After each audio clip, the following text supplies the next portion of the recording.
Graça e paz da parte do Senhor Jesus, meu querido irmão, irmã. Esse é mais um vídeo do Projeto 400, que visa compartilhar 20 meditações, de 20 minutos cada uma. E essa é a penúltima, nós estamos terminando aí, fechando as 20 mensagens. E o tema de hoje é falar um pouco sobre ingratidão. Há um texto da Palavra do Senhor, muito conhecido, do Evangelho de Lucas. Eu vou citar apenas o versículo de número 17, que diz: e Jesus perguntou: não foram curados todos os 10? Onde estão os outros 9? Vamos explicar primeiro o texto e depois trazer para o nosso contexto, para a nossa própria vida. Jesus estava passando por aquela cidade e a Bíblia fala que 10 leprosos, ao vê-lo passar, começaram a clamar, a gritar por misericórdia, por compaixão, pedindo ao Senhor Jesus que Ele pudesse intervir na vida deles, que houvesse uma cura. E Jesus, por sua infinita graça e misericórdia, dá uma ordem de cura sobre eles. E qual foi a ordem de cura? Dizendo assim: olha,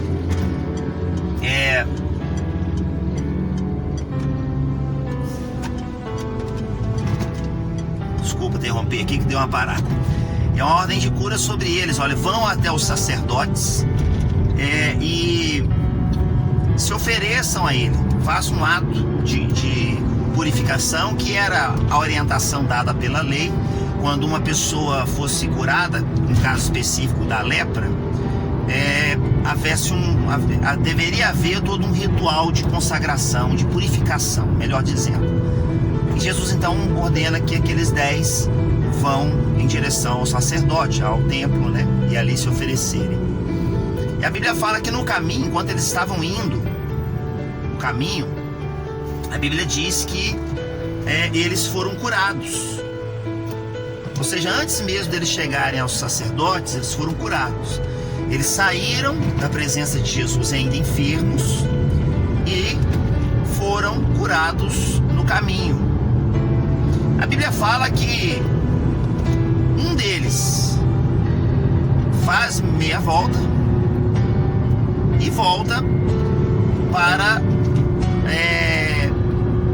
agradecer a Jesus. A Bíblia fala que esse único dos 10 volta para agradecer a Jesus, se prostra diante dele e agradece de todo o coração, porque foi curado, era algo que ele queria, algo que ele desejava na vida dele.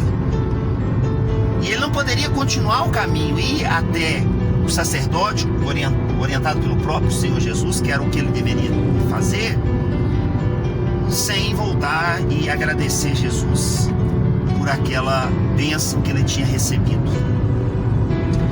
Bom, o que acontece? Aí vem esse texto que eu citei aí, que é Lucas capítulo 17, versículo número 17, que Jesus então questiona, falou: poxa, não era 10 que foram curados? Onde estão os outros 9? Não há resposta naquele momento ali. O próprio texto dá continuidade, Jesus continua falando alguma coisa e não há uma resposta. O que eu percebo é um sentimento de gratidão daquele único ex-leproso agora, que reconhece que por intermédio da intervenção de Cristo, ele finalmente, na sua caminhada, na sua história, foi livre daquele mal. Pensar e meditar sobre ingratidão, a gente percebe que é um contexto do próprio Jesus. O próprio Senhor Jesus sofreu em seu ministério, não só nesse texto em relação aos 9, mas em relação à sua própria trajetória. A mesma multidão que aclamou Jesus quando ele entra de forma triunfal em cima de um jumentinho na cidade de Jerusalém, sendo aclamado: Hosana, Hosana, bendito o que vem em nome do Senhor. Dias depois, a mesma boca, os mesmos lábios gritaram: crucifica-o, soltem Barrabás. Então, no ministério de Jesus, houve diversas circunstâncias, situações onde a ingratidão esteve presente. Pessoas que foram abençoadas, pessoas que foram ministradas, pessoas que foram sustentadas, curadas, enfim, mas que reagiram com ingratidão. Então, partindo desse exemplo, se o próprio Senhor Jesus sofreu em seu ministério, durante 3 anos de ministério, ingratidões, e quanto a nós, pobres, mortais, vamos assim dizer, eu comecei meu seminário no Instituto Metodista João Ramos Júnior, em Belo Horizonte, Instituto da Igreja Metodista, no ano de 1998. Então já tem 23 anos. 98? Não, dá menos, dá 23 anos. Está fazendo agora. E já passei por muitos lugares. Belo Horizonte, no início, fomos para São Bernardo do Campo, para eu fazer lá o curso de teologia da Igreja Metodista. Formei como pastor, pastorei 2 igrejas lá em São Paulo, na região de Santo André, mais precisamente. Já fui pastor na cidade de Ouro Branco, Ouro Preto, em Belo Horizonte, em Ipatinga, em Linhares, em Mantena, e aqui agora em Cachoeiro, Itapemirim. Então, no ministério, depois que eu tive a minha primeira nomeação, que foi no ano de 2001, está fazendo 20 anos agora, como pastor nomeado, né? Antes como seminarista, esses mais de 20 anos, quantas circunstâncias, situações que eu já passei na minha vida de ingratidão, seja relacionada a mim como pastor, a minha família, mas também em relação a outras pessoas do nosso convívio, de pessoas que eu já pastoreei, que eu já convivi, de colegas no ministério, de pessoas que se dedicaram e trabalharam muito na obra de Deus de forma voluntária, líderes de ministério, professores de escola dominical, que doaram muito das suas vidas, mas por determinados momentos da sua história sofreram atos de ingratidão. E toda vez que a pessoa ela sofre esse ato de ingratidão, quando ela sente, né, no seu próprio físico, no seu próprio coração, a ingratidão, ela marca profundamente. Não é fácil superar um momento de ingratidão. Talvez você está assistindo esse vídeo até por curiosidade, querendo saber talvez algum tipo de estratégia, de alguma coisa que possa lhe ajudar a você lidar com a ingratidão. E nós vamos falar sobre isso daqui a pouquinho. A primeira coisa então a dizer, eu estou falando do testemunho pessoal, citei o texto bíblico inclusive, mostrando que essa questão de ingratidão não isentou nem Jesus. Infelizmente, passa a ser, no decorrer da história, uma coisa muito comum. A ingratidão, ela às vezes ela permeia, né, os relacionamentos, ela está sempre presente, como se fosse como se fosse um fantasma, né? Está sempre assombrando. O que é ingratidão? Pensando em termos de significado, né? Ingratidão é um sentimento de não reconhecimento de uma obra, de uma bênção, de um favor realizado em si mesmo. Ou seja, a pessoa não consegue reconhecer que ela foi favorecida, que ela foi abençoada. Ela não consegue reconhecer isso.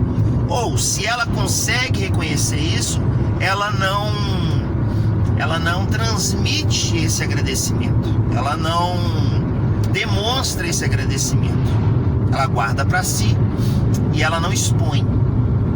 a gratidão no seu coração, um ato de agradecimento, um obrigado, um abraço, um sorriso, qualquer gesto que possa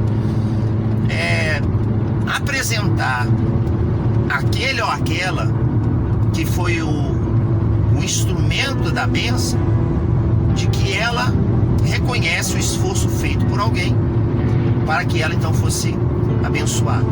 Então a ingratidão, ela tem esse significado. Segunda coisa, no mundo, infelizmente, nós convivemos com o ser humano ingrato. Talvez nós mesmos já fomos ingratos em algumas oportunidades. Muitas vezes nós somos alvos de uma bênção, de uma vitória, e nós mesmos, às vezes, nós não conseguimos transmitir para aquele que nos abençoou um ato de agradecimento, dizer muito obrigado, eu recebi essa bênção e você foi um abençoador para mim. Então, o ser humano, de uma forma geral, ele por sempre querer mais e mais e mais, essa ânsia na alma, essa alma sedenta de ser abençoado, de querer sempre mais, talvez ele tenha um grave defeito, que é não parar de vez em quando para poder perceber que já tem recebido, já tem sido abençoado. Por sempre querer mais e mais e mais e mais, ele não consegue enxergar o que ele tem. Entende? Essa que é a grande questão. Parece que não consegue enxergar. Não consegue enxergar o que ele tem, o que ele já tem recebido. Então, com isso, ele tem sérios problemas de ser grato. A terceira coisa, aí vamos voltar para o texto. Jesus, por causa disso, deixou de abençoar a vida de outros. Depois desse texto, em Lucas capítulo 17, versículo 17 em diante, quando acontece a cura dos leprosos, Jesus realiza outras curas. Jesus atende outros pedidos. Jesus abençoa outras vidas. Então, o que eu aprendo aqui? Jesus não se deixou levar pelo ingrato. Jesus não se deixou levar pelo ingrato. Isso serve como modelo para cada um de nós. Não se deixar levar pelo ingrato. Quais são as nossas referências? Gente, quais são as nossas referências das nossas ações? Quais são as motivações das nossas ações? Entende? Qual o referencial? Isso indica muita coisa. Nós estamos vivendo, por exemplo, num momento de pandemia, onde o que é certo acaba não sendo o referencial das nossas respostas. Quantas pessoas eu já vi e ouvi nesses dias falando sobre a questão dos cuidados? Eu, por exemplo, estou aqui dentro do carro, as janelas estão fechadas, né? Estou com o ar-condicionado ligado aqui, não estou perto de ninguém e, pela ciência, né, pela explicação que dá, eu não tenho problema nenhum de estar sem máscara. Está usando máscara agora, não tem problema eu não usar máscara agora, porque estou sozinho dentro do carro, não tem ninguém perto de mim, estou dentro de um carro fechado, né? Eles até dizem que nesse ambiente é até melhor não usar a máscara do que usar, mas é muito comum as pessoas orientarem que se use máscaras em público, usar máscara, né, de uma forma geral, como não é só o único, dos instrumentos que são utilizados hoje para evitar a proliferação do vírus do Covid-19. E quando as pessoas falam assim, tem muita gente que não usa máscara, eu também não vou usar. Eu vi família tal não usando, eu também não vou usar. Eu também acho o seguinte, que não tem... Entende? É o referencial. A pessoa pega o referencial errado e passa a viver a sua vida em função daquele referencial errado.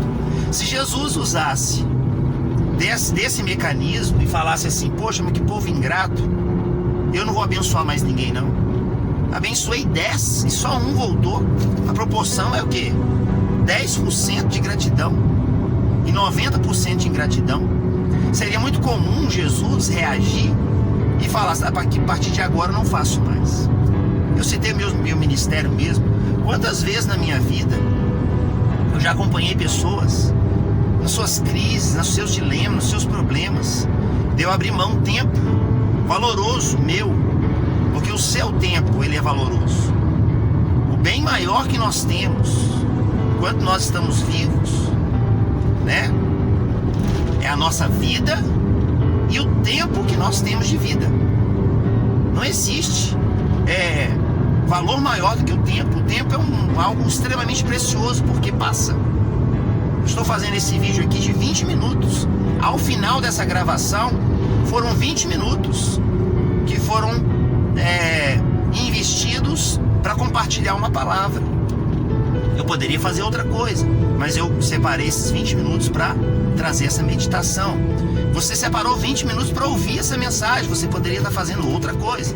Então, um bem muito precioso que nós temos, eu diria, os mais preciosos que nós temos, é o bem do tempo. Então, quantas vezes eu já dediquei tempo de acompanhar casais em crise, pessoas com problemas, pessoas que vinham com vícios, com problemas, dificuldades, e você está ali acompanhando, junto, perto, né?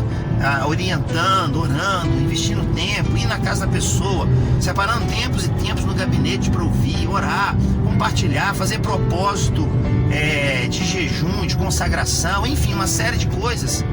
E depois que aquela pessoa passa as suas crises, que ela já não tem mais os seus problemas, consegue ali superar suas lutas, suas dificuldades, ela às vezes não gera nenhum sentimento de gratidão.